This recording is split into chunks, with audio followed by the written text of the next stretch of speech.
beginning of your best life. Stay with me, because by the end of this story, you'll understand why Rebecca Sterling's divorce settlement made headlines, why her ex-husband's IPO failed spectacularly, and how she built a multi-million-dollar business from the ashes of her broken marriage. Trust me, you don't want to miss how this incredible woman turned the tables on everyone who underestimated her.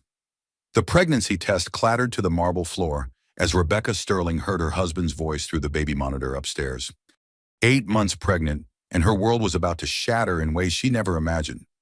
"I can't wait much longer." Jonathan's voice drifted down through the white plastic device meant to prepare for their coming baby. "She's getting suspicious." Rebecca pressed her hand against her swollen belly, feeling their daughter kick as if sensing her mother's sudden panic. The voice responding to her millionaire ex-husband wasn't hers. It was sultry, younger, unfamiliar. "Just a few more weeks, darling. Once the baby comes, everything will be different." The baby monitor crackled with intimate laughter that made Rebecca's blood run cold. She stood frozen in their pristine kitchen, surrounded by granite countertops and stainless steel appliances that suddenly felt like a mausoleum of her marriage. 8 months pregnant, 8 months of morning sickness, swollen ankles, and excited planning for their first child together. 8 months of Jonathan working late, traveling for business, and acting increasingly distant. Now she understood why. The front doorbell rang, jolting her from her nightmare. Rebecca wiped tears she didn't realize had fallen and waddled to the door, her hand instinctively smoothing her maternity dress. Through the peephole, she saw Dorothy Hartwell, their elderly neighbor and president of the Meadowbrook Estates Homeowners Association. "Good morning, and honey," Dorothy said when Rebecca opened the door. The 70-something woman clutched a manila folder against her floral blouse, her silver hair perfectly styled despite the early hour. "I hope I'm not disturbing you, but we need to talk about some unusual activity in the neighborhood." Rebecca forced a smile, though her heart still hammered from the baby monitor revelation. "Of course, Mrs. Hartwell, come in." Dorothy stepped into the foyer, her sharp blue eyes immediately taking inventory of everything around her. Rebecca had always thought the older woman was overly concerned with neighborhood affairs, but now she seemed like a lifeline. "How are you feeling, dear? You look a bit pale." "Just tired," Rebecca lied, gesturing toward the living room. "Pregnancy hormones, you know." Dorothy settled onto the cream-colored sofa, still clutching her folder. "Actually, that's partly why I'm here. I've been monitoring some concerning patterns in our neighborhood, and I felt you should be aware." "Monitoring?" Rebecca lowered herself carefully into the opposite chair, her mind still reeling from what she'd overheard. "Security cameras. Dear, I have them positioned throughout my property for safety reasons. Sometimes they capture more than intended." Dorothy's expression grew serious. "Have you noticed your husband working unusual hours lately?" Rebecca's breath caught. "He's been busy with the company's IPO preparation." "I'm sure he has." Dorothy opened her folder and pulled out several photographs. "These were taken over the past 3 months. I debated whether to show you, especially in your condition, but women need to protect themselves." The first photograph showed Jonathan's black Tesla in their circular driveway at 11 p.m. on a Tuesday. Nothing unusual about that. The second showed the same car parked in front of the house across the street at midnight. The third showed Jonathan walking up the front steps of that same house, carrying what looked like flowers. "That's Melody Blackwood's house," Dorothy explained quietly. "She moved in 3 months ago. Interior designer, recently divorced, very beautiful." Rebecca stared at the photographs, her pregnancy hormones amplifying every emotion until she felt like she might vomit. "There could be an explanation." "There could be," Dorothy agreed. "But there are 12 more photos just like these, taken on different nights over the past 3 months. The baby monitor upstairs crackled again with Jonathan's voice.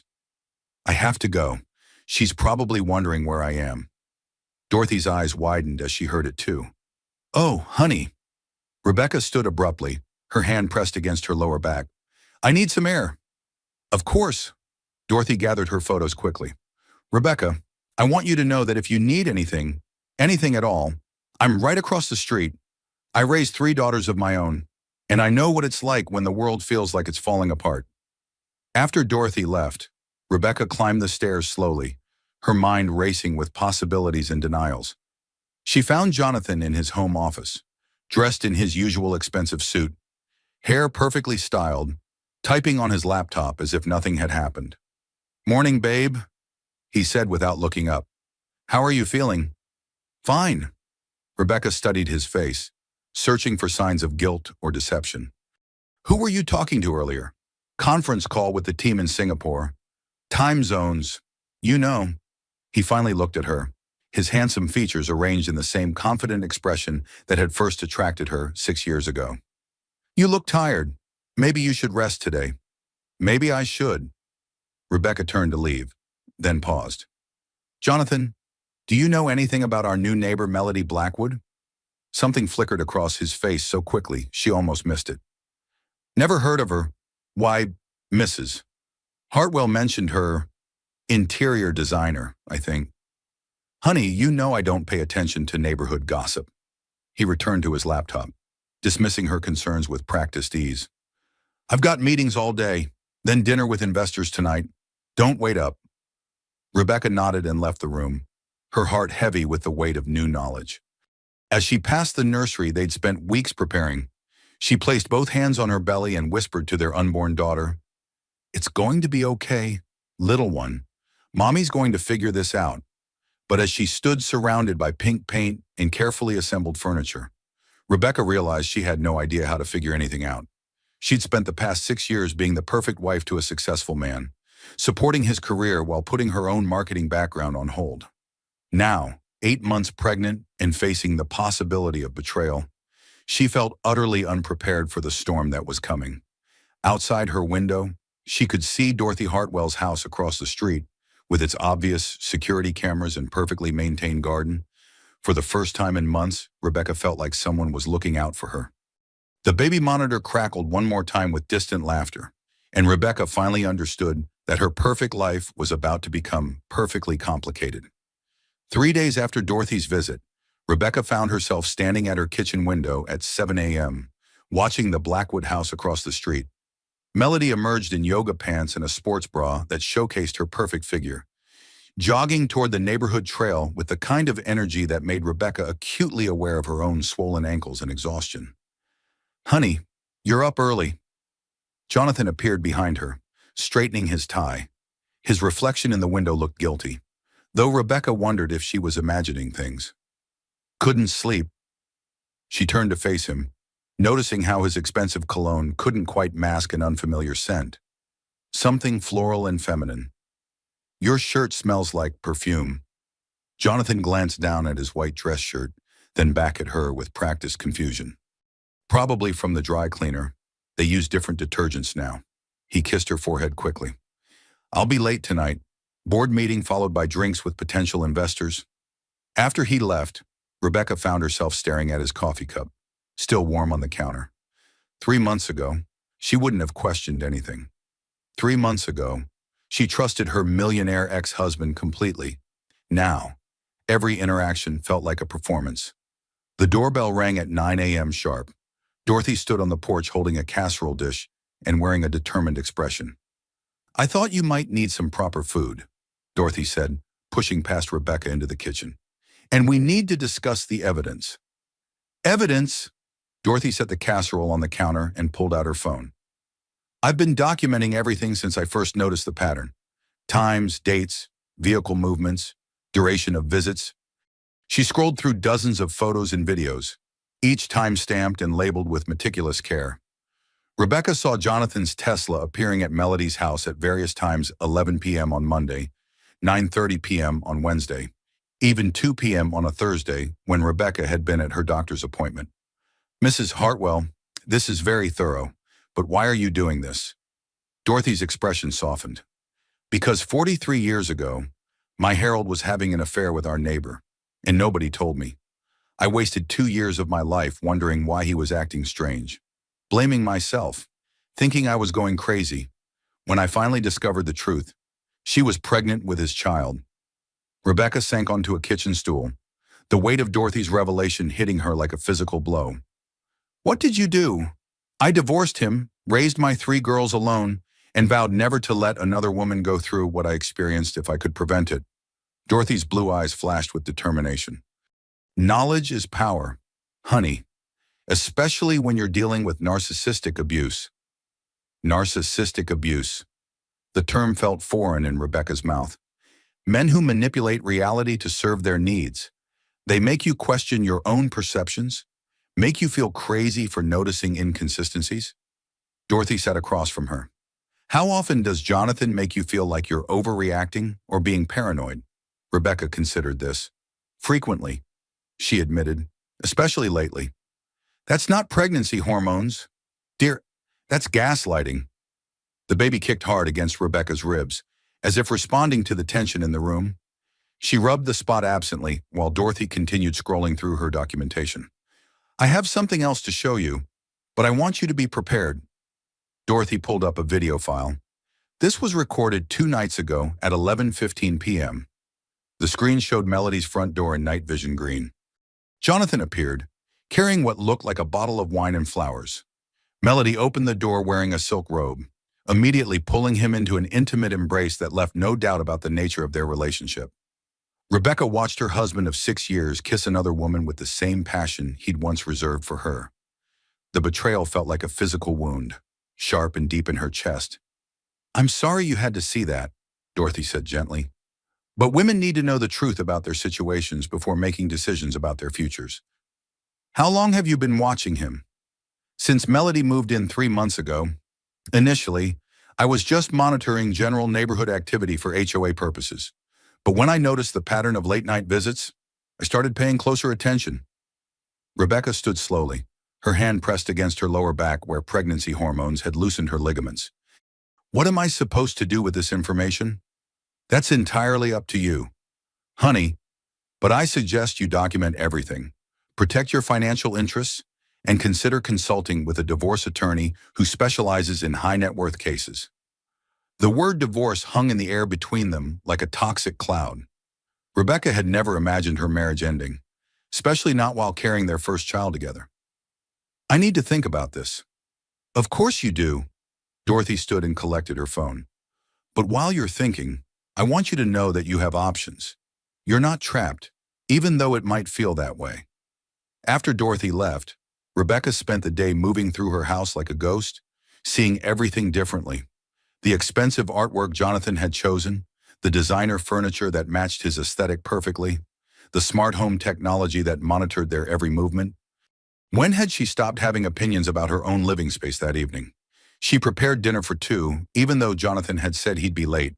She needed the normalcy of routine while her world tilted off its axis. Jonathan arrived at 9:30, loosening his tie as he walked into the kitchen. Sorry, babe. Meeting ran long. He kissed her cheek, and she caught that same floral perfume scent again. You didn't need to wait up. I wanted to.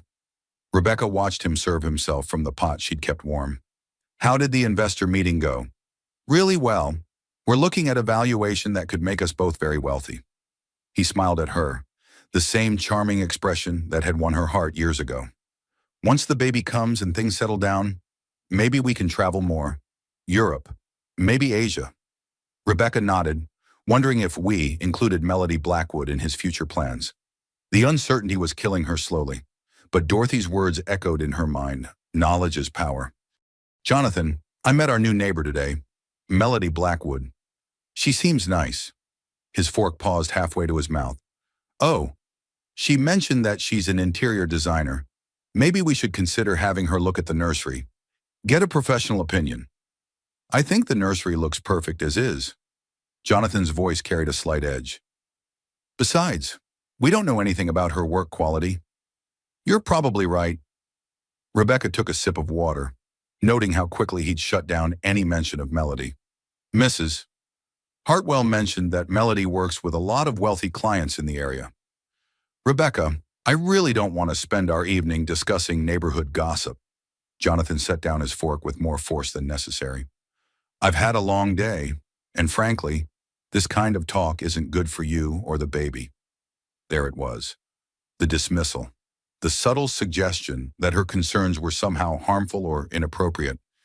Dorothy had called it gaslighting, and Rebecca was beginning to understand what that meant. You're right, she said quietly. I'm sorry. Jonathan's expression immediately softened. The practiced transformation of a man who knew exactly how to manipulate emotions. Don't apologize, honey. I just worry about you getting stressed during such an important time. That night, as Jonathan slept beside her, Rebecca stared at the ceiling and tried to process everything she'd learned. Her millionaire ex-husband was having an affair. A woman she'd never met was documenting evidence to protect her. Her entire life was apparently built on lies and manipulation, but as their daughter kicked against her ribs in the darkness, Rebecca realized that this betrayal might actually be the beginning of her financial independence rather than the end of her security. For the first time in months, she began to plan instead of just react. Tomorrow, she decided, she would start taking control of her own story. Rebecca spent the next morning researching divorce attorneys while Jonathan attended what he claimed was a crucial board meeting. Her laptop screen displayed profiles of lawyers who specialized in high-net-worth divorces, each with testimonials from women who had successfully protected their interests during marriage dissolution. The irony wasn't lost on her that she was using the expensive MacBook Jonathan had bought her for her birthday to investigate ending their marriage. At noon, her doorbell rang. Through the peephole, she saw Melody Blackwood standing on her porch, holding a covered dish and wearing a sympathetic smile that made Rebecca's skin crawl. "Hi there," Melody said when Rebecca opened the door. "I'm Melody, from across the street. I brought you some homemade cookies." Up close, Melody was even more stunning than her surveillance photos suggested. Auburn hair, green eyes, and the kind of figure that made Rebecca acutely aware of her own swollen appearance. She looked like everything Rebecca used to be before pregnancy hormones and exhaustion took their toll. "How thoughtful," Rebecca managed. "Please, come in." Melody stepped into the foyer, her eyes immediately cataloging the expensive details of the sterling home. "Your place is gorgeous. I love what you've done with the color palette." "Thank you." Rebecca led her to the living room, noting how Melody's gaze lingered on family photos that prominently featured Jonathan. "I hope you don't mind me dropping by unannounced. I know how isolating it can feel when you're expecting." Melody settled onto the sofa with practiced grace. "When are you due?" "4 weeks." Rebecca lowered herself carefully into the opposite chair. "It's our first—" "How exciting! Your husband must be thrilled." The way Melody said husband made Rebecca's skin prickle with awareness. There was something possessive in her tone, as if she were testing how Rebecca would respond to the word. "He's very busy with work right now, but yes, he's excited." "I can imagine. I've heard Jonathan Sterling is quite successful." "Tech industry." "Right." Rebecca's blood chilled. She had never mentioned Jonathan's name or profession, yet Melody knew exactly who her husband was and what he did for a living. "You seem to know a lot about my husband," Rebecca said carefully. Melody's perfect smile faltered for just a moment. "Oh, you know how neighborhoods are? People talk." She recovered quickly, smoothing her hair behind one ear. "I'm actually an interior designer, so I tend to notice successful people who might need my services." "I see." Rebecca studied Melody's face, searching for signs of guilt or deception. "Have you met Jonathan personally?" "Briefly, in passing. He seems charming." "The understatement of the century?" Rebecca thought grimly. "He is that." Melody leaned forward conspiratorially. "Between you and me, I hope you don't mind some friendly advice from someone who's been through a difficult divorce recently." "What kind of advice?" "Just that men can be unpredictable during major life transitions like pregnancy. Sometimes they act out in ways that have nothing to do with their wives." Melody's green eyes sparkled with false sympathy. "If you ever notice anything concerning, don't blame yourself. Men like Jonathan have options that regular husbands don't." Rebecca felt like she'd been slapped. Melody was actually sitting in her living room, giving her advice about her own husband's infidelity while pretending to be a concerned neighbor. "That's very thoughtful of you to worry about my marriage," Rebecca said with forced politeness. "But Jonathan and I are very happy together." "Of course you are." Melody stood gracefully. "I should let you rest. Pregnancy can be so exhausting." After Melody left, Rebecca stood in her foyer holding the plate of cookies and shaking with fury. The audacity was breathtaking. Her husband's mistress had just visited her home, offering fake sympathy while gathering intelligence about their relationship dynamics. She called Dorothy immediately. She was here, Rebecca said without preamble when Dorothy answered. Melody Blackwood was just in my living room, pretending to be a concerned neighbor. Oh, honey, how are you feeling? Like I want to throw something expensive at the wall. Rebecca sank onto her sofa, still clutching the cookie plate. She knew Jonathan's name and profession before I told her. She gave me advice about how men act during pregnancy. The woman is sleeping with my husband, and she had the nerve to counsel me about marriage. That's a special kind of cruelty. Dorothy agreed. What did you tell her? That we're very happy together. I wasn't about to let her know that I know about the affair. Good thinking. Knowledge is power, but only if your opponents don't know you have it. Rebecca set the cookies on her coffee table and studied them suspiciously. Dorothy, what kind of person brings baked goods to the woman she's betraying? The kind who enjoys psychological manipulation? Some people get off on the power of deceiving someone to their face. That afternoon, Rebecca conducted her own surveillance mission. She positioned herself in the upstairs nursery with a clear view of Melody's house and waited. At 4 p.m., Jonathan's Tesla appeared in Melody's driveway. Rebecca watched her husband walk up to the front door with the confident stride of a man who belonged there. Melody answered wearing a red dress that hugged her curves perfectly. She pulled Jonathan inside with an urgency that spoke of established intimacy. For 45 minutes, Rebecca sat in their baby's future room, watching the house where her husband was betraying their marriage. The nursery around her suddenly felt like a monument to naivety. Pink walls, carefully assembled crib, stuffed animals arranged with love and anticipation for a family that was already broken.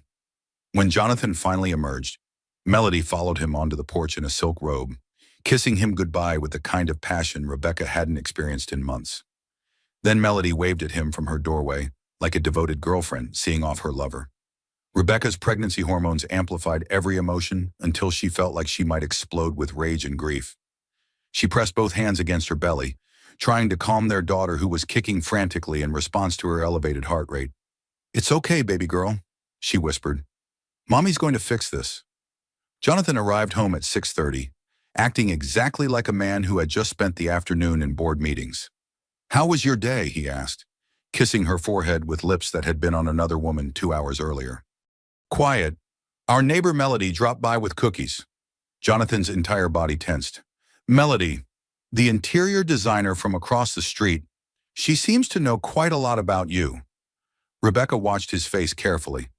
"She mentioned that you two had met briefly in passing." "I don't recall meeting any neighbors recently." Jonathan's voice carried a slight tremor. "What did she want?" "Just being friendly, I suppose.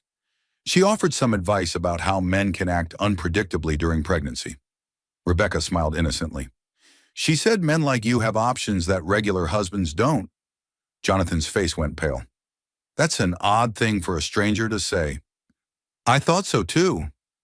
Rebecca continued watching him, noting how his hands shook slightly as he loosened his tie. "She mentioned going through a difficult divorce recently. Maybe that's why she's so concerned about other people's marriages." "Rebecca, I don't want you getting involved in neighborhood drama. It's not good for you or the baby." There it was again, the dismissal disguised as concern for her well-being. But this time, Rebecca had evidence of exactly where he'd been that afternoon, and his gaslighting attempts felt pathetic rather than convincing. "You're probably right," she agreed. "I should focus on preparing for our daughter's arrival." Jonathan's relief was visible. "Exactly. We have so much to look forward to as a family." That night, as Jonathan showered off his guilty afternoon, Rebecca called Grace Mitchell, her best friend from college who had become a successful divorce attorney specializing in high-asset cases.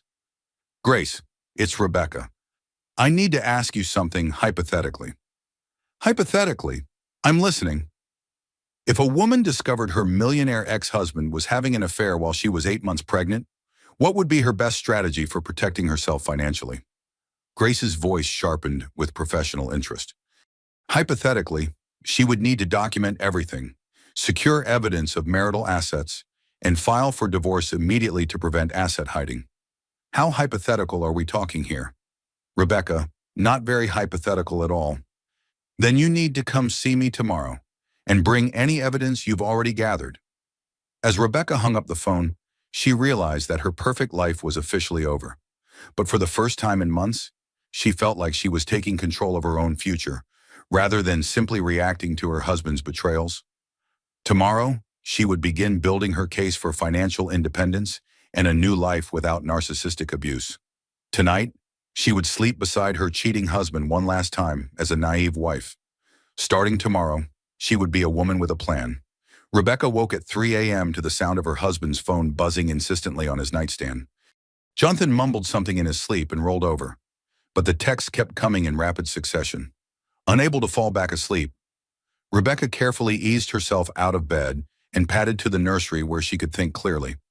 The room that had once represented hope now felt like a sanctuary where she could process the evidence mounting against her marriage. She settled into the rocking chair they'd chosen for middle-of-the-night feedings and tried to organize her thoughts. Tomorrow she would meet with Grace Mitchell about divorce proceedings. She had photographs from Dorothy documenting the affair timeline. She had witnessed Jonathan's lies firsthand. But as she sat in the darkness, Rebecca realized she needed more than circumstantial evidence. She needed something undeniable. At 7 a.m., Dorothy called with urgent excitement in her voice. "Honey, can you come over immediately? I have something you need to hear." Rebecca found Dorothy in her kitchen, surrounded by multiple computer monitors and audio equipment that looked more sophisticated than anything Rebecca had seen outside of television shows. "Dorothy, what is all this?" "Security system," Dorothy explained matter-of-factly. "Video surveillance, motion sensors, and directional audio recording capabilities. I've been monitoring unusual activity patterns for months." She gestured to one of the screens showing a clear view of Melody's front porch. "Last night at 11:30 p.m., your husband visited Miss Blackwood. They spent considerable time on her front porch discussing what sounded like personal matters." Dorothy clicked play on an audio file, and suddenly Jonathan's voice filled the room with crystal clarity. "She's getting suspicious. Yesterday she mentioned that you dropped by the house." Melody's response was equally clear. "I had to see what I was dealing with. She's exactly what I expected.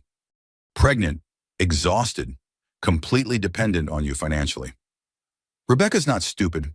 Melody, she's just focused on the baby right now, which makes this the perfect time to be careless. Once that baby arrives, she'll be too sleep-deprived and overwhelmed to notice anything." Rebecca pressed her hand against her mouth to stifle a gasp. Her millionaire ex-husband and his mistress were discussing her like she was an obstacle to be managed rather than a human being with feelings. Jonathan's voice continued. "The IPO should be finalized within 6 weeks. Once that money hits our accounts, I can start making moves toward a divorce settlement that protects the majority of assets." "How much are we talking about?" Melody asked. "Conservatively, $50 million in stock options alone, plus the existing company valuation and personal assets. If I file first and control the narrative, I can minimize what she's entitled to receive." Rebecca felt like she'd been punched in the stomach. While she'd been preparing for their daughter's birth, Jonathan had been strategizing how to divorce her in a way that would leave her financially vulnerable. "What about custody?" Melody's voice carried genuine concern. "Shared at most, but I'll push for minimal involvement. Rebecca will be so focused on the baby that she won't fight too hard for my time." Dorothy paused the recording and studied Rebecca's face with compassion. "There's more. Honey, do you want to hear it?" Rebecca nodded, though she felt like she might vomit from the combination of pregnancy hormones and emotional devastation. Dorothy resumed the audio. Jonathan's voice filled the room again, but now he sounded more intimate, almost tender. "Once the divorce is final, we can be together openly. No more sneaking around. No more pretending we barely know each other." "I can't wait," Melody responded. Watching her waddle around the neighborhood, so proud of her pregnancy, so confident in her marriage. It's almost pathetic. She has no idea what's coming. The recording ended with sounds of physical intimacy that made Rebecca's skin crawl. Dorothy quickly turned off the audio and moved to comfort her. "I'm so sorry you had to hear that," Dorothy said gently. "But now you know exactly what you're dealing with." Rebecca sat in Dorothy's kitchen chair, both hands pressed protectively over her belly, trying to process the cruelty she'd just witnessed. Her husband wasn't just having an affair. He was systematically planning to destroy her financial security while mocking her pregnancy and maternal instincts. "How did you get such clear audio?" Directional microphones are remarkably sophisticated these days. I invested in professional-grade equipment after my experience with Harold. Dorothy poured Rebecca a glass of water. The question now is what you want to do with this information. Rebecca's daughter kicked hard against her ribs, as if responding to her mother's stress hormones. The movement reminded her that she wasn't just fighting for herself anymore. She was fighting for her child's future. I want copies of everything: photos, audio files, timestamps, documentation of every piece of evidence you've gathered. Of course, but Rebecca, you need to be strategic about how you use this information. Men like Jonathan have expensive lawyers and unlimited resources for fighting dirty. Then I need to fight smarter, not dirtier. Rebecca stood carefully, her hand pressed against her lower back. I'm meeting with a divorce attorney this afternoon, Grace Mitchell. She specializes in high net worth cases. Dorothy's eyes lit up with approval. Grace Mitchell has an excellent reputation. She represented my friend Eleanor Whitman in her divorce from that pharmaceutical executive. Eleanor walked away with $40 million and full custody of their twins. The number gave Rebecca hope for the first time in days. If Grace Mitchell could secure $40 million for Eleanor Whitman, maybe she could protect Rebecca's future too. Dorothy, why are you helping me like this? You barely know me. Dorothy's expression grew soft with memory. Because 43 years ago, I wish someone had helped me. Harold took almost everything in our divorce because I had no evidence of his affairs, no documentation of our assets, no strategy for protecting myself. She gestured around her kitchen. This house, my security system, my obsession with neighborhood monitoring, it all stems from being blindsided by betrayal. Rebecca understood now why Dorothy had seemed overly involved in everyone else's business. She wasn't being nosy, she was being protective. Thank you, Rebecca said simply, for everything. Just promise me you'll be careful. Jonathan clearly underestimates you, which is an advantage, but men like him can become dangerous when they realize their control is slipping. That afternoon, Rebecca sat in Grace Mitchell's downtown office, surrounded by law degrees and photographs that projected competence and success. Grace listened to Dorothy's audio recordings with the focused attention of a surgeon examining x-rays. This is remarkably damning evidence, Grace said when the recordings finished. Jonathan's own words document his intent to commit marital fraud, his plans to hide assets, and his strategy for minimizing your settlement rights. What are my options? We file for divorce immediately, before the IPO is finalized. We request emergency financial disclosure of all marital assets. We use these recordings to demonstrate his intent to defraud you, which could entitle you to a larger settlement portion. Grace leaned forward. Rebecca, with evidence like this and the timing of your pregnancy, you could be looking at $20 to $30 million in settlement assets, plus substantial child support. The numbers felt surreal. Rebecca had been preparing to fight for survival, but Grace was talking about financial independence beyond anything she'd imagined.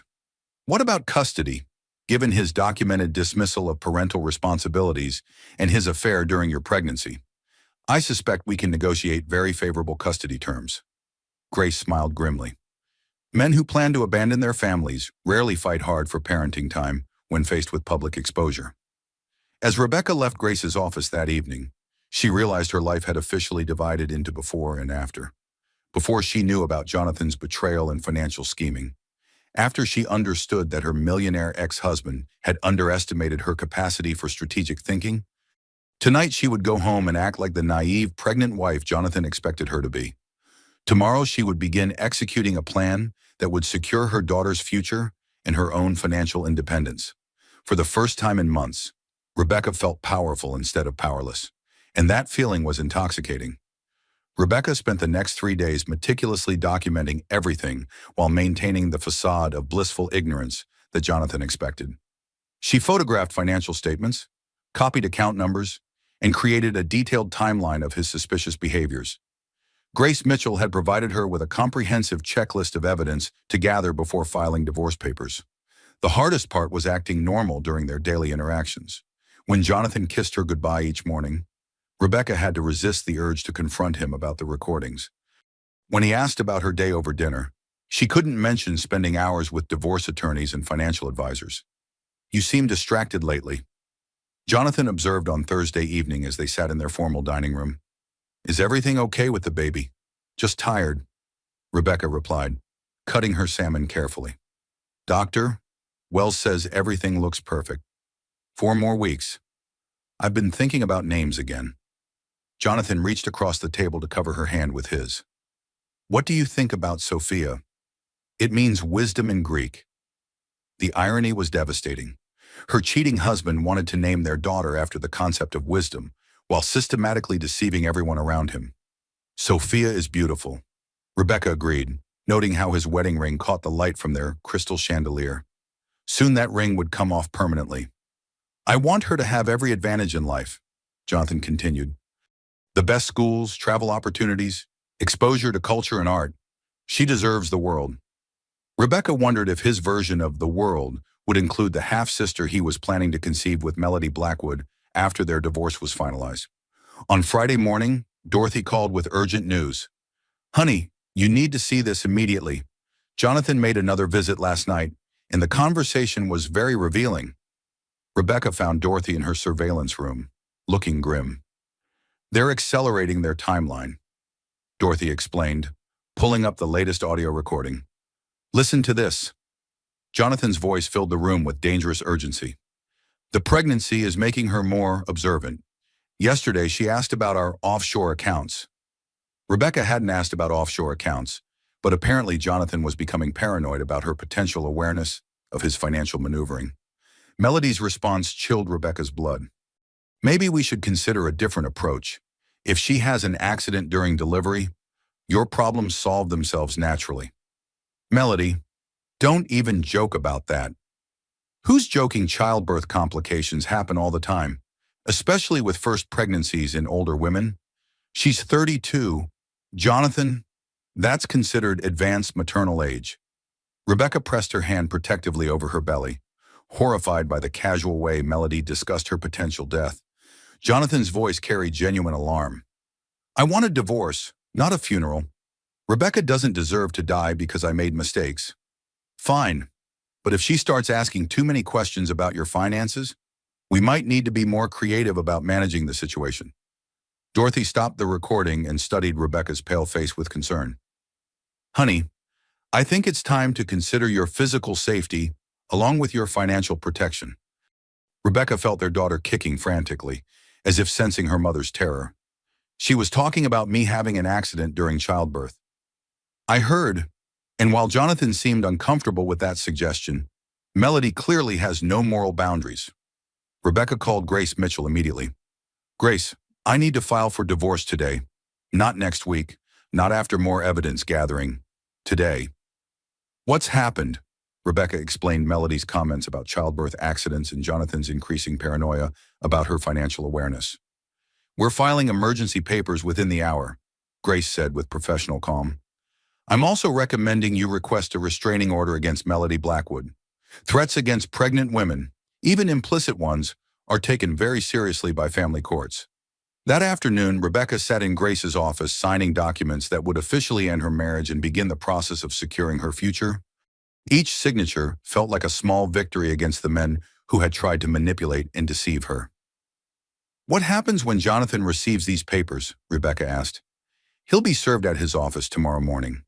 The divorce petition includes emergency asset freezing, which means he cannot move money or sell property without court approval. Grace smiled with satisfaction. He'll also receive the restraining order petition against his girlfriend, along with copies of all the audio evidence supporting your claims. Will he know the evidence came from Dorothy? The petition simply states that the evidence was obtained through legal neighborhood surveillance.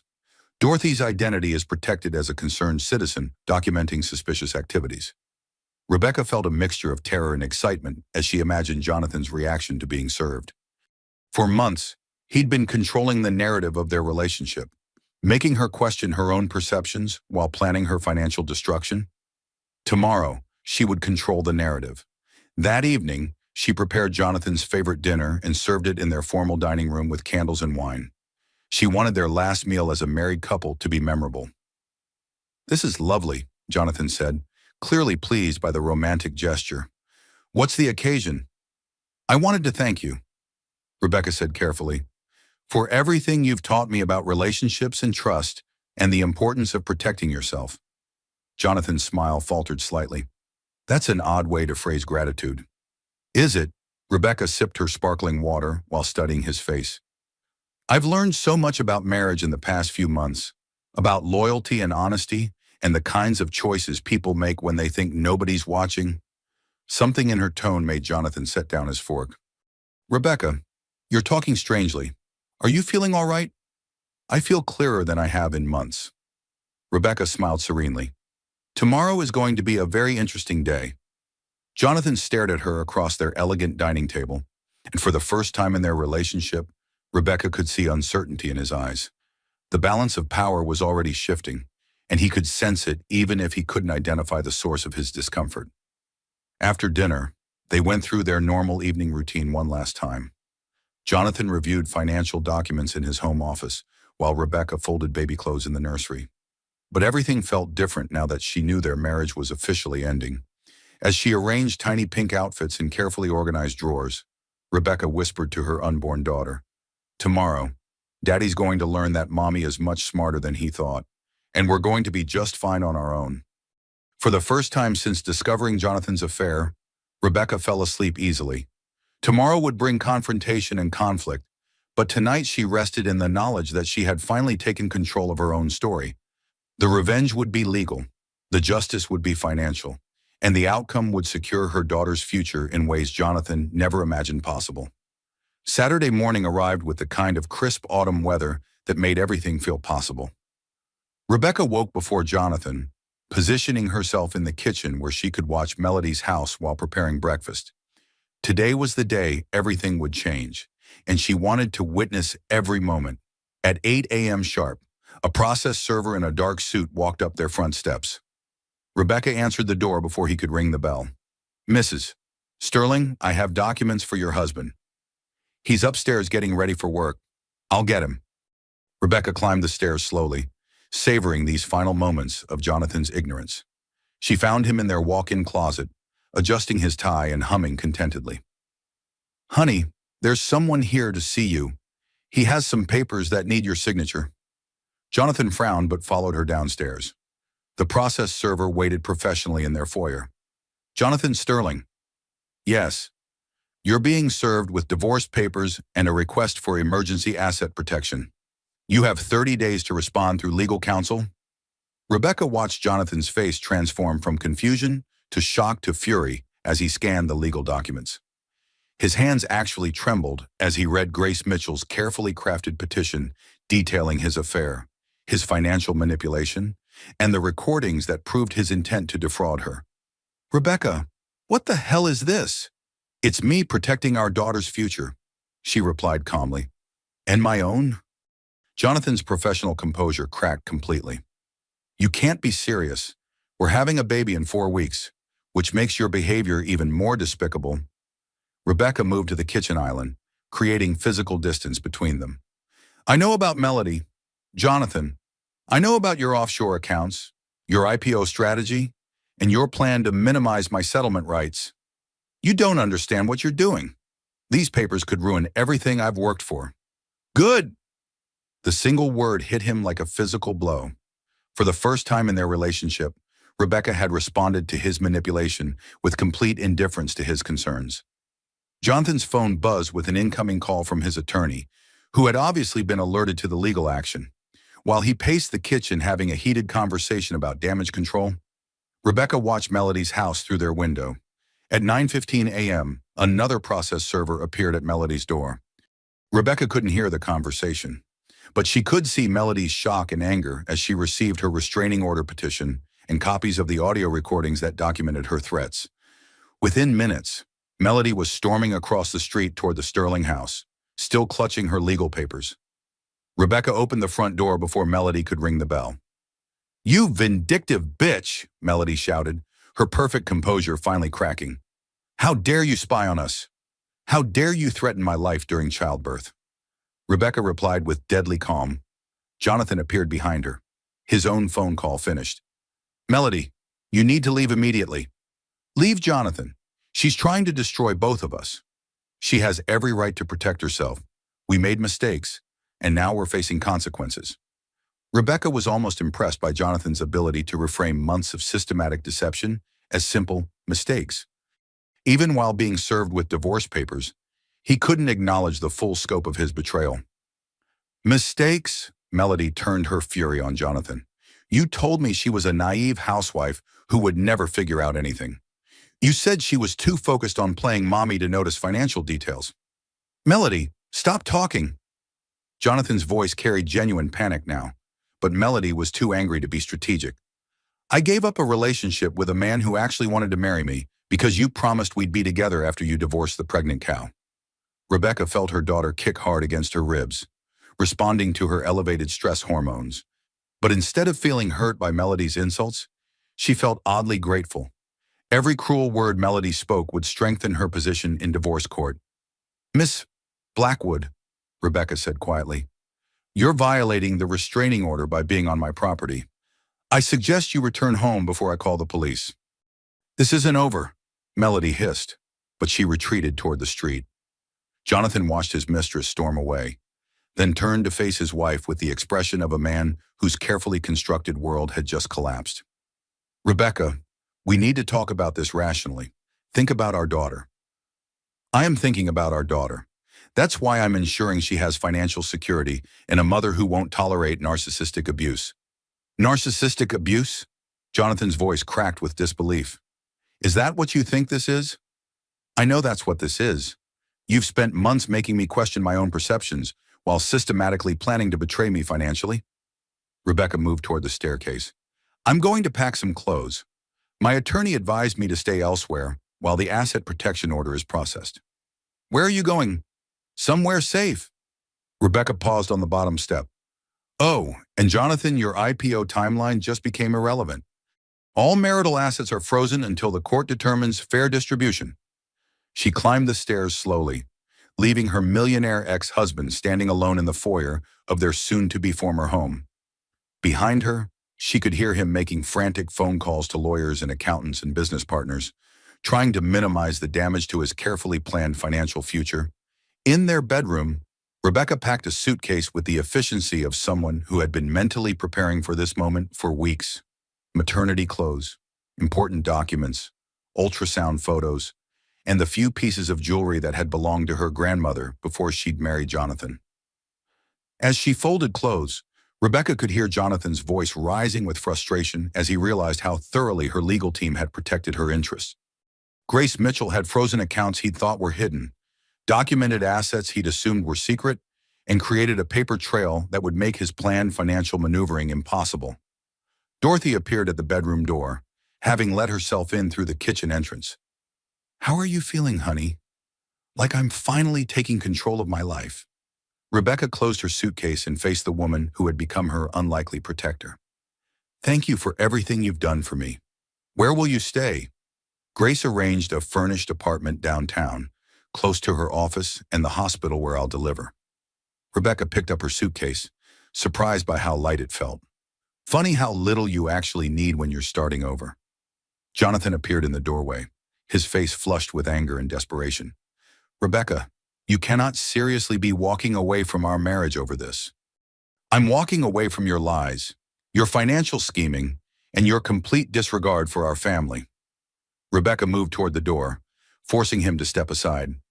The marriage ended months ago when you decided Melody Blackwood was more important than your pregnant wife. I never said she was more important. You just never said I was important at all. Rebecca walked out of their bedroom, down the stairs she'd climbed as an excited newlywed 6 years ago, and through the front door into her new life. Behind her, she could hear Jonathan pleading with Dorothy to make her see reason, as if the elderly woman had any influence over Rebecca's perfectly logical decision to protect herself. Dorothy followed her to the black sedan Grace Mitchell had sent to transport her to safety. Call me if you need anything, Dorothy said, pressing a small device into Rebecca's hand. Emergency panic button connected directly to my security system. If Jonathan or Melody try to contact you inappropriately, press it and I'll have police there within minutes. As the car pulled away from Meadowbrook Estates, Rebecca looked back at the house where she'd spent 6 years trying to be the perfect wife to an imperfect man. The building looked smaller now, less impressive, like a movie set after the camera stopped rolling. Her phone buzzed with a text from Jonathan. "Please don't do this to us." Rebecca deleted the message without responding. There was no us anymore. There was only her daughter, and a future built on truth instead of deception. For the first time in months, Rebecca felt genuinely excited about tomorrow. The furnished apartment Grace Mitchell had arranged was a revelation in simplicity. One bedroom, one bathroom, a small kitchen, and a living room with enough space for the bassinet that would arrive next week. After months of living in Jonathan's showcase mansion, the modest space felt like freedom. Rebecca spent her first night away from her marriage sleeping better than she had in weeks. No anxiety about mysterious phone calls, no pretending not to notice unfamiliar perfume, no walking on eggshells around a man whose every word had become a potential lie. On Monday morning, Grace called with updates about the legal proceedings. Jonathan's attorney is pushing for mediation, which suggests they want to settle quickly and quietly. Grace explained. His business partners are concerned about negative publicity affecting the IPO. What does that mean for me? It means we have significant leverage. Men like Jonathan hate public exposure of their private failures. Grace's voice carried satisfaction. I suspect we'll receive a settlement offer within the week that's very favorable to your interests. Rebecca was organizing baby clothes in her new bedroom when Dorothy called Tuesday afternoon. Honey, I have some interesting news about the neighborhood reaction to recent events.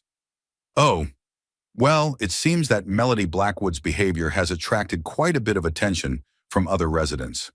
Several people have come forward with their own observations about her activities. Rebecca settled into the apartment's single armchair. What kind of observations? Margaret Thornfield saw her going through your garbage on Tuesday mornings. Paul Rodriguez noticed her taking photographs of your house from different angles. Linda Chang observed her timing her daily walks to coincide with Jonathan's departure schedule. The systematic stalking behavior was both creepy and legally relevant. Are people willing to provide statements? That's why I'm calling. I'm organizing a special HOA meeting for Thursday evening to address ongoing security concerns in our neighborhood. These behaviors affect everyone's safety and property values. Rebecca understood the subtext. Dorothy was creating an opportunity for the entire community to hear evidence about Melody and Jonathan's affair in a quasi-official setting that would make the information more credible and widespread. Will Jonathan attend? HOA meetings are mandatory for all homeowners. Failure to attend results in fines and potential legal action for violation of community guidelines. Wednesday evening, Rebecca's phone rang with a call from an unknown number. She almost didn't answer, but curiosity won out. Hello. Rebecca, it's Thomas Sterling. Jonathan's father's voice was formal and controlled. I think we should meet. Rebecca had always liked Thomas, who had treated her with kindness and respect throughout her marriage to his son, but she was cautious about family loyalties during divorce proceedings. Mr. Sterling, I'm not sure that's appropriate while legal matters are pending. Please, one conversation. There are things you should know about our family's financial structure that might affect your daughter's future. The mention of her daughter's interest convinced her. They agreed to meet at a neutral location downtown the following afternoon. Thursday arrived with unseasonable warmth that made everything feel charged with possibility. Rebecca dressed carefully for her meeting with Thomas, choosing a professional maternity dress that projected competence rather than victimhood. She found Jonathan's father waiting in a quiet corner booth at an upscale restaurant, looking older than his 71 years. Thomas Sterling had built his wealth in real estate development, creating the foundation that allowed Jonathan to pursue his tech ventures. You look well, Thomas said as she joined him. How are you feeling physically? Strong, ready to meet my daughter in a few weeks. Thomas nodded approvingly. I wanted to apologize for my son's behavior and explain some financial complications you may not be aware of. Rebecca listened as Thomas outlined a complex trust structure that controlled significant family assets. Jonathan had access to substantial funds, but he didn't own them outright. The trust was designed to protect family wealth across generations, with specific provisions about divorce and infidelity. If Jonathan's affair becomes public knowledge, the trust board has grounds to restrict his access to family money. Thomas explained, he could lose millions in trust distributions that he's been counting on for his personal ventures. Why are you telling me this? Because I want you to understand that Jonathan's financial posturing may be less impressive than it appears, and because I think you deserve to know what resources are actually available for your daughter's support. Thomas reached into his briefcase and pulled out a thick legal document. This is a trust amendment I'm proposing to establish a separate fund for my granddaughter's education, health care, and general welfare. It would be completely independent of any divorce settlement between you and Jonathan. Rebecca scanned the document, noting the substantial dollar amounts designated for her daughter's future. This is very generous. It's practical. Children shouldn't suffer for their parents' poor choices. Thomas met her eyes directly. I want you to know that regardless of what happens between you and Jonathan, you and your daughter will always be part of our family. That evening, Rebecca returned to Meadowbrook Estates for Dorothy's HOA meeting. She parked across from her former home, noting that Jonathan's Tesla wasn't in the driveway.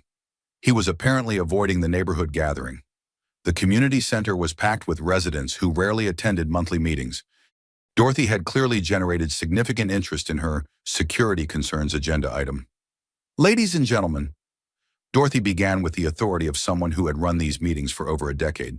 We're here tonight to address ongoing activities that threaten our community's safety and property values. She began with a PowerPoint presentation about general neighborhood security, then transitioned to specific incidents that had occurred over the past 4 months. Without naming Jonathan or Melody directly, Dorothy presented a timeline of suspicious activities, property violations, and behaviors that violated HOA regulations. The photographs were damning: cars parked improperly, garbage collection violations, noise complaints, and what Dorothy diplomatically referred to as activities inappropriate for family-oriented communities. When Dorothy played selected audio recordings of people discussing plans to manage situations and make problems disappear naturally, the room fell completely silent. She had edited the recordings to remove identifying voices, but everyone understood what they were hearing. This type of behavior creates liability issues for all property owners. Dorothy concluded, when residents engage in stalking, harassment, or threats against pregnant neighbors, it affects our community's reputation and potentially our insurance rates. Margaret Thornfield raised her hand. Are we talking about specific residents? I'm talking about patterns of behavior that violate our community standards. Dorothy replied diplomatically. Individual violations will be addressed through appropriate legal channels.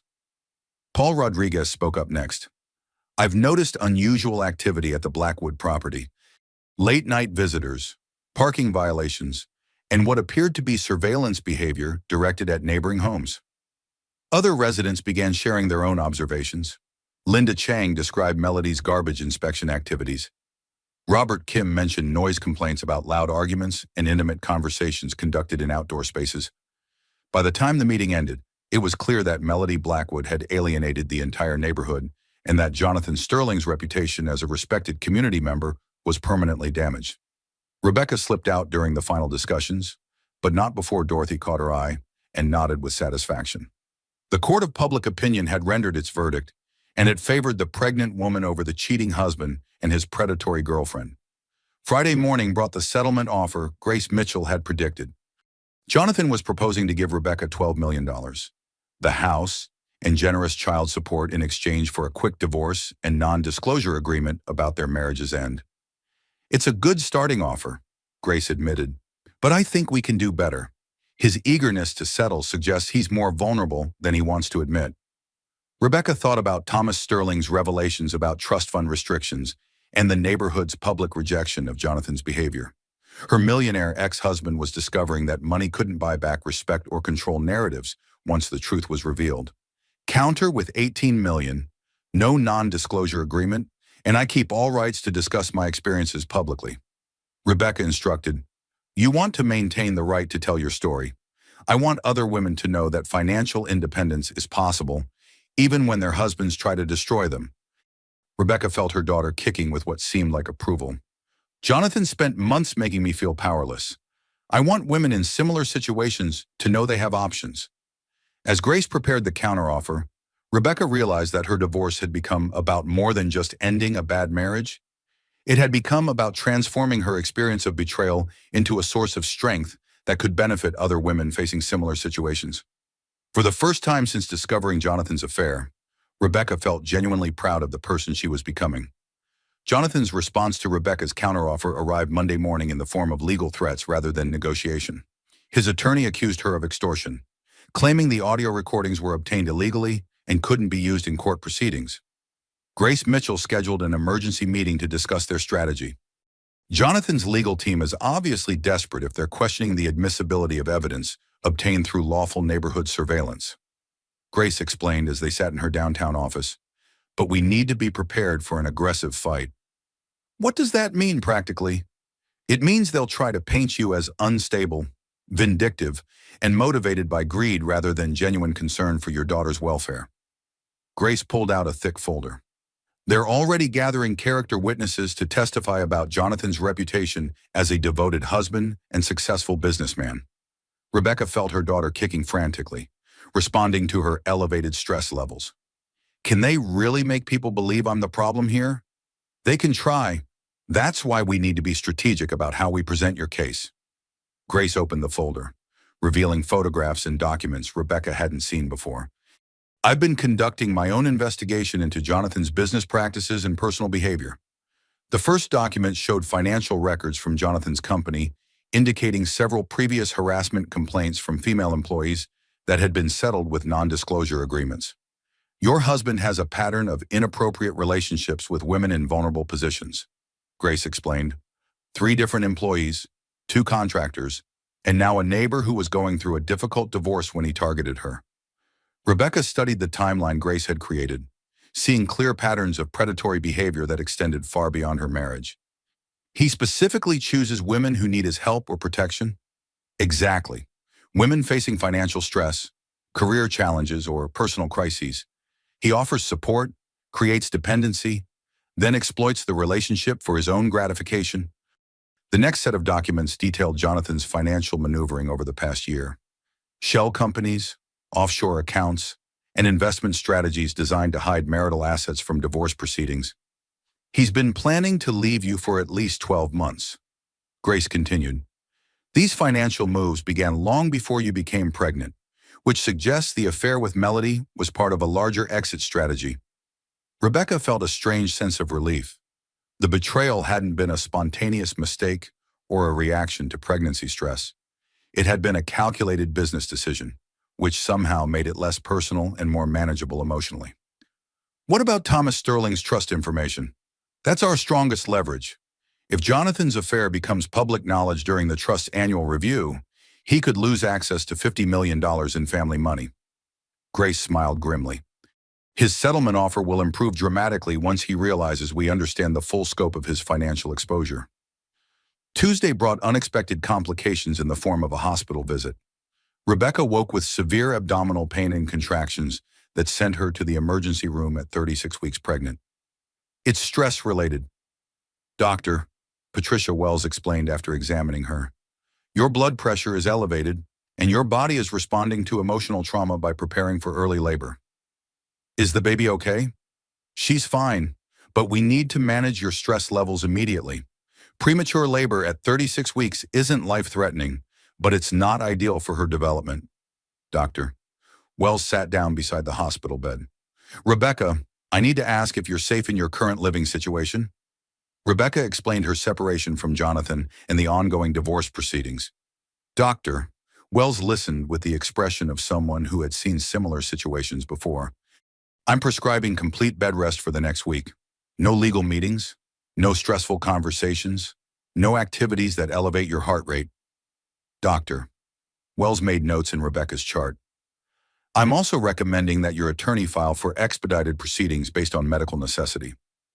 Wednesday afternoon, while Rebecca rested in her apartment following doctor's orders, Grace Mitchell delivered the news that Jonathan's legal strategy had backfired spectacularly. His attorney's aggressive tactics drew attention from the family court judge, who ordered an expedited review of all evidence. Grace explained during a brief phone call. The judge was particularly concerned about the audio recordings, suggesting threats against a pregnant woman. What does that mean?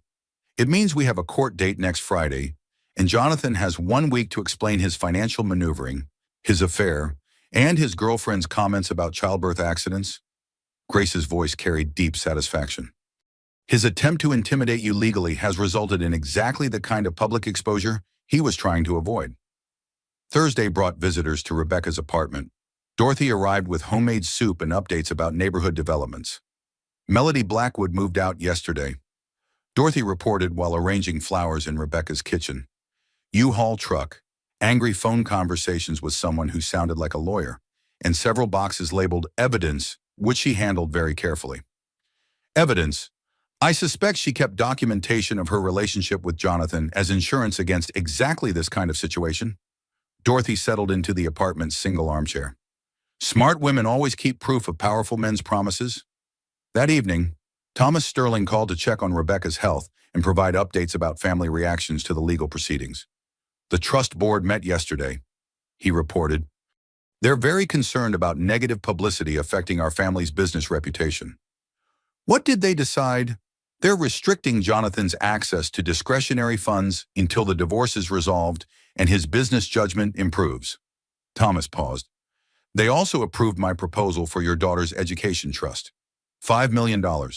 Completely independent of any settlement between you and Jonathan. Rebecca pressed her hand against her belly, feeling her daughter's strong kicks in response to the conversation. Thank you. This means she'll have opportunities regardless of how the divorce proceeds. She deserves the best possible future, and so do you. Friday morning arrived with a phone call from Grace that changed everything.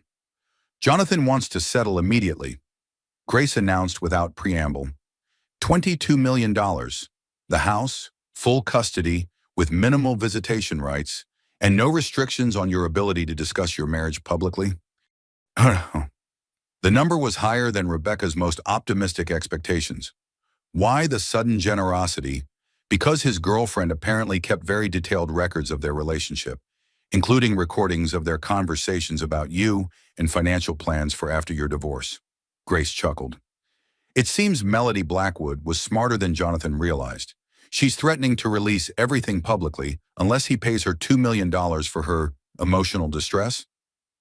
Rebecca realized that Melody's documentation could corroborate all of Dorothy's surveillance evidence while providing additional details about Jonathan's financial scheming and personal cruelty. He's being blackmailed by his own mistress. Essentially, yes. And since he can't risk public exposure of his affair affecting his business deals and family trust access, he's desperate to settle all potential legal problems immediately. That afternoon, Rebecca signed divorce papers that officially ended her marriage while securing her financial independence beyond anything she had imagined possible when she first heard Jonathan's voice through the baby monitor. As she walked out of the courthouse, officially divorced and $22 million wealthier, Rebecca reflected on the journey from betrayed wife to empowered single mother. The transformation had taken less than 6 weeks, but it felt like a lifetime of personal growth compressed into legal proceedings. Her phone buzzed with a text from Dorothy. Proud of you, honey. Come home when you're ready. The neighborhood is looking forward to welcoming you back. For the first time in months, Rebecca smiled thinking about returning to Meadowbrook Estates. But this time, she would be returning as the owner of her own home, the architect of her own future, and the mother of a daughter who would grow up understanding that women could be both vulnerable and powerful at the same time. Rebecca went into labor on the Tuesday following her divorce finalization, 3 weeks before her official due date, but right on schedule according to her body's timeline. The contractions started at dawn while she was reviewing financial documents in her apartment, and by noon she was in the delivery room at Mercy General Hospital. Grace Mitchell arrived first, having been designated as Rebecca's emergency contact and healthcare proxy. Dorothy appeared an hour later, carrying a hospital bag packed with everything Rebecca hadn't thought to bring in her rush to get medical attention. Any word from Jonathan? Grace asked as they waited in the hospital corridor.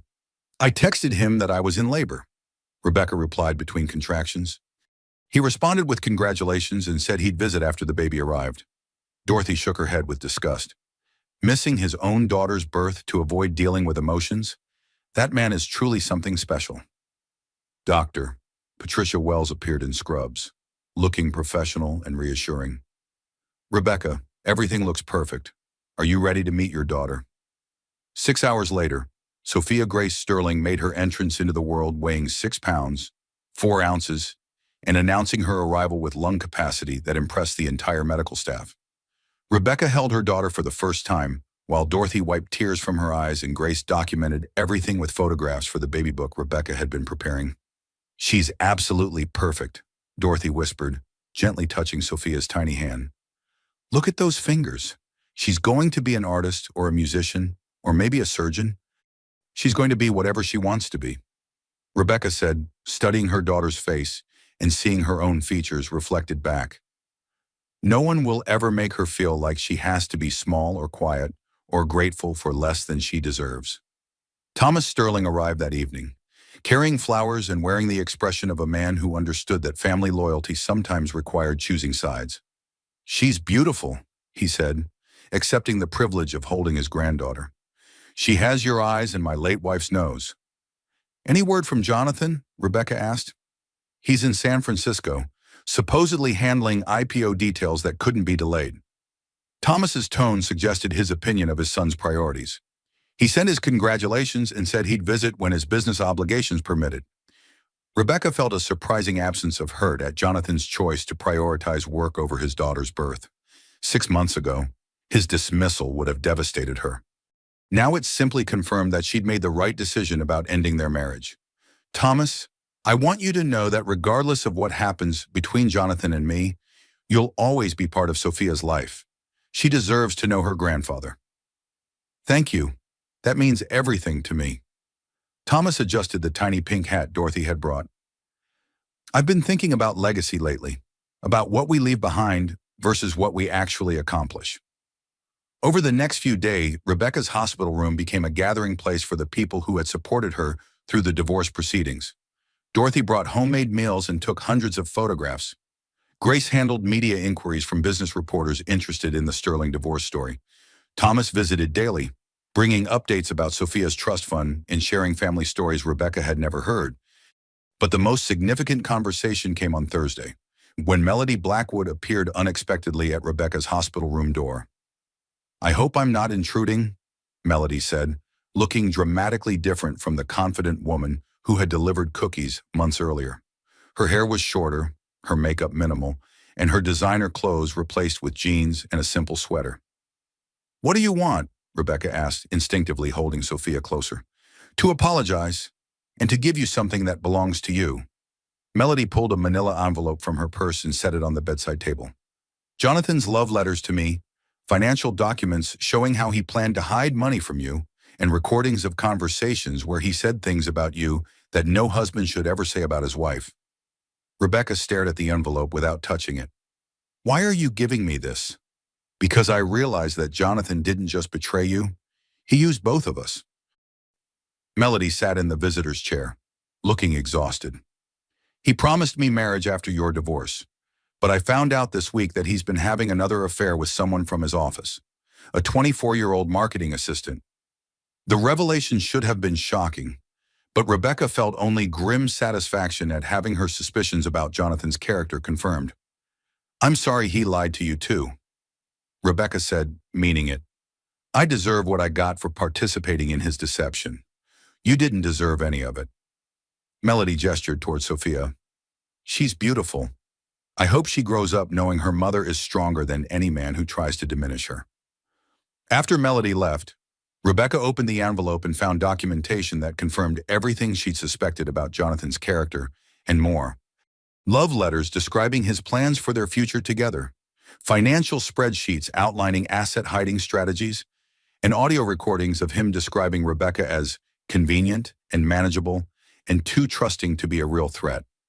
But rather than feeling hurt by his cruelty, Rebecca felt empowered by finally understanding the complete scope of his deception. She had been married to a man who viewed relationships as business transactions and women as resources to be managed rather than partners to be respected. Friday brought Jonathan's first visit to meet his daughter. He arrived carrying an expensive flower arrangement and wearing the charming smile that had once made Rebecca's heart race. "She's incredible," he said, accepting Sophia carefully as if she were made of glass. "I'm sorry I missed the delivery. Business emergencies couldn't be postponed." "I understand," Rebecca replied, noting how easily the lie rolled off his tongue. Jonathan held his daughter for exactly 12 minutes, posed for several photographs that would presumably be useful for social media purposes, then returned her to Rebecca with obvious relief. "I've been thinking about custody arrangements," he said, settling into the visitor's chair. "Maybe something flexible that accommodates both our schedules." Rebecca studied his face, seeing the same calculation that had characterized every interaction since she discovered his affair. "What did you have in mind?" "Weekend visits when I'm in town. Holidays we can negotiate yearly, and regular video calls to maintain connection." Jonathan smiled as if he were offering something generous rather than minimal involvement in his daughter's life.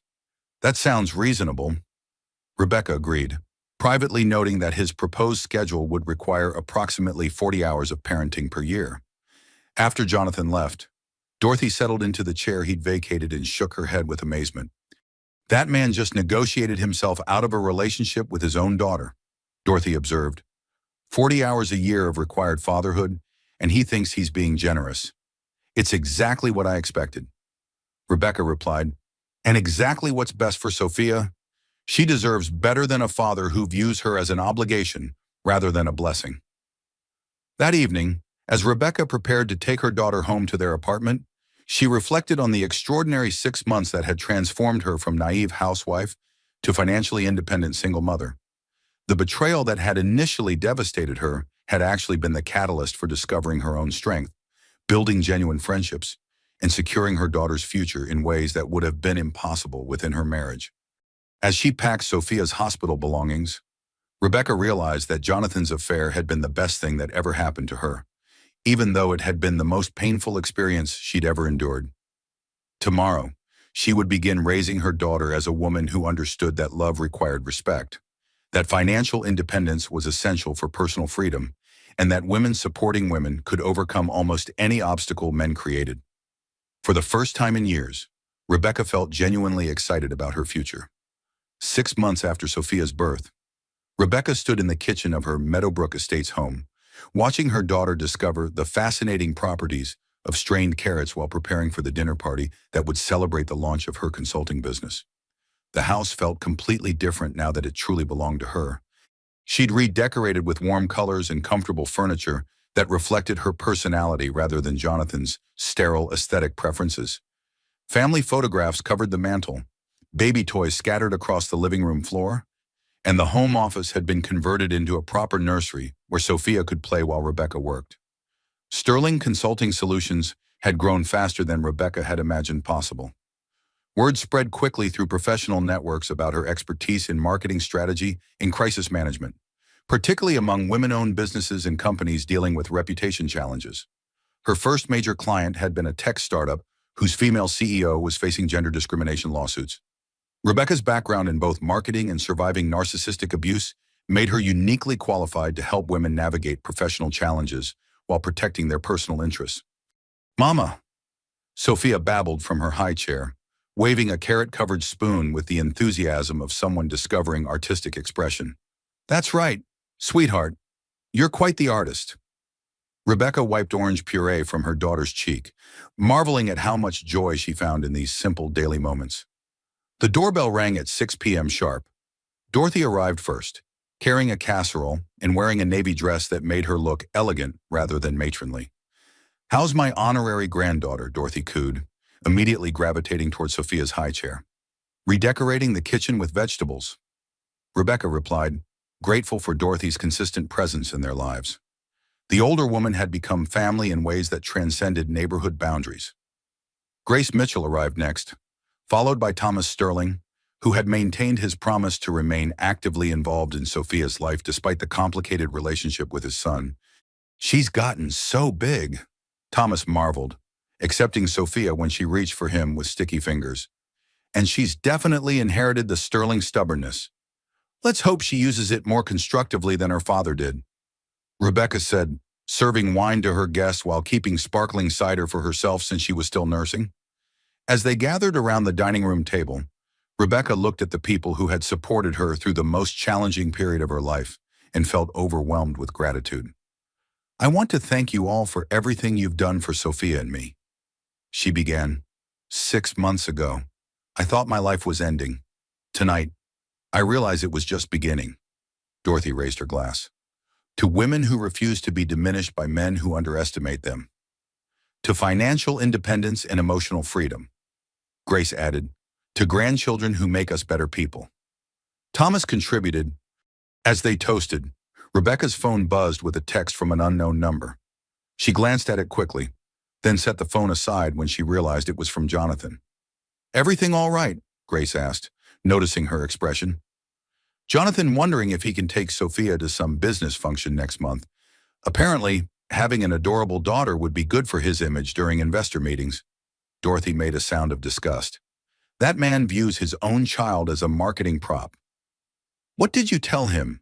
Thomas asked quietly. Nothing yet, but I'm thinking no. Sophia deserves better than being used as a photo opportunity for a father who sees her once a month. Thomas nodded approvingly. You're protecting her from learning that love is conditional on usefulness. That's good parenting. After dinner, while Dorothy played with Sophia and Grace reviewed some business contracts Rebecca had received, Thomas pulled her aside for a private conversation. I have some news about Jonathan that you should know, he said, looking uncomfortable. Is he all right?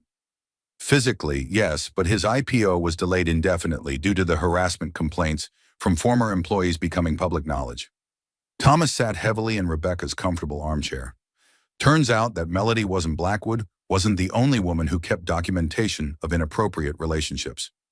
Rebecca felt no satisfaction at Jonathan's professional troubles, only sadness that his pattern of exploiting women had finally caught up with him in ways that might actually force accountability. What about his other relationships? The marketing assistant broke up with him when she realized he was still married when their affair began. She's considering legal action for sexual harassment. Thomas looked older than his 71 years. I'm afraid my son has created a reputation that will follow him for years to come. I'm sorry, Thomas. This must be difficult for you. It's embarrassing more than difficult. I raised him to respect women and honor commitments, but somewhere along the way he decided that rules applied to other people. Thomas gestured toward Sophia, who was giggling at Dorothy's peekaboo game. At least his daughter will grow up with better role models. Later that evening, after her guests had left and Sophia was sleeping peacefully in her crib, Rebecca sat in her home office reviewing client proposals and feeling genuinely excited about her professional future. Sterling Consulting Solutions had 3 new contracts starting next month, including a major project with a women's advocacy organization that needed help managing public relations during a high-profile discrimination lawsuit. Her divorce settlement of $22 million meant she could be selective about clients and causes, choosing projects that aligned with her values rather than simply paying bills. Financial independence had given her the freedom to build a career focused on helping other women navigate challenges similar to what she'd experienced. Rebecca's phone buzzed with another message from Jonathan, this one longer and more desperate in tone. Rebecca, I know I made mistakes during our marriage, but I want to be a better father to Sophia. Can we please discuss increasing my visitation time? I'm ready to prioritize family over business. She stared at the message for several minutes, considering her response. 6 months ago, she might have been hopeful about Jonathan's claims of wanting to change. Now she understood that his interest in increased visitation probably had more to do with improving his damaged reputation than genuine desire for fatherhood. Instead of responding immediately, Rebecca opened her laptop and began typing a blog post for her business website about recognizing manipulation in professional and personal relationships. Her experiences with narcissistic abuse had taught her valuable lessons about identifying red flags, protecting boundaries, and maintaining self-worth during psychological warfare. If other women could learn from her story, then Jonathan's betrayal would serve a purpose beyond simply ending their marriage. As she wrote, Sophia stirred in her crib with the soft sounds that meant she was dreaming. Rebecca paused to check on her daughter, studying the peaceful face that looked so much like her own. You're going to grow up knowing that you deserve love that doesn't require you to be smaller or quieter or more convenient, Rebecca whispered. And you're going to know that financial independence isn't just about money, it's about having choices. Sophia smiled in her sleep, as if she understood the promise her mother was making. Rebecca returned to her laptop and continued writing, sharing her story with women who might be questioning their own perceptions, doubting their own worth, or wondering if they had options beyond accepting unacceptable treatment from men who claim to love them. Outside her window, The Meadowbrook Estates neighborhood slept peacefully under Dorothy's watchful security cameras. Melody Blackwood's house remained empty, with a for-sale sign that had attracted no serious buyers in the months since her departure. Rebecca's house, by contrast, felt full of life and possibility. Baby equipment in the living room, business files on the kitchen table, photographs of genuine happiness covering every surface, and the sound of a child who would grow up believing that women could be both nurturing and powerful, vulnerable and strong, trusting and wise. As she finished her blog post about transforming betrayal into strength, Rebecca realized that her millionaire ex-husband had actually given her the greatest gift of her life by revealing his true character before their daughter was old enough to be disappointed by his limitations. The divorce settlement had provided financial independence, but more importantly, the experience of surviving narcissistic abuse had taught her that she was capable of protecting herself and her child from people who would diminish them. At midnight, Rebecca finally responded to Jonathan's text with a message that was both kind and clear. Sophia and I are building a life based on consistency, respect, and genuine love. When you're ready to offer those things without conditions or agenda, we can discuss your role in her future. She sent the message and closed her laptop, satisfied that she had responded with the wisdom that came from understanding her own worth.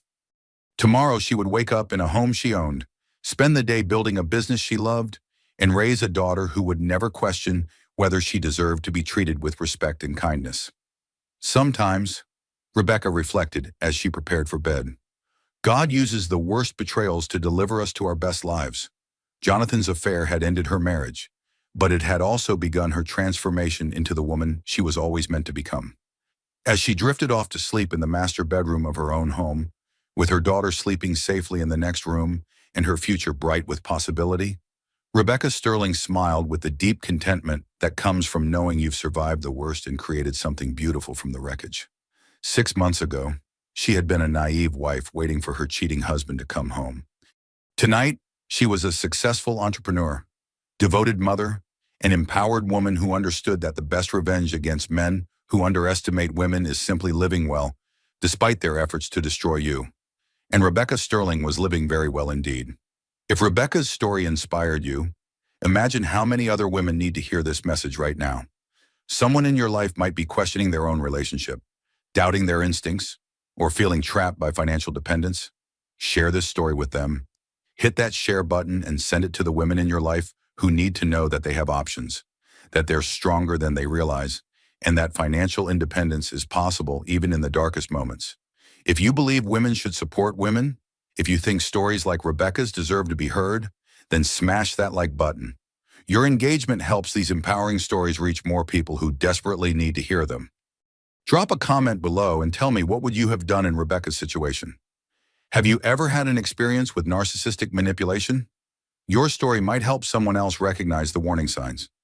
And if you want more stories about women who refuse to be victims, who turn their pain into power, and who prove that the best revenge is living well, then subscribe and hit that notification bell. Because every week, I share real stories about real women who transform their lives against impossible odds. Remember, your story isn't over.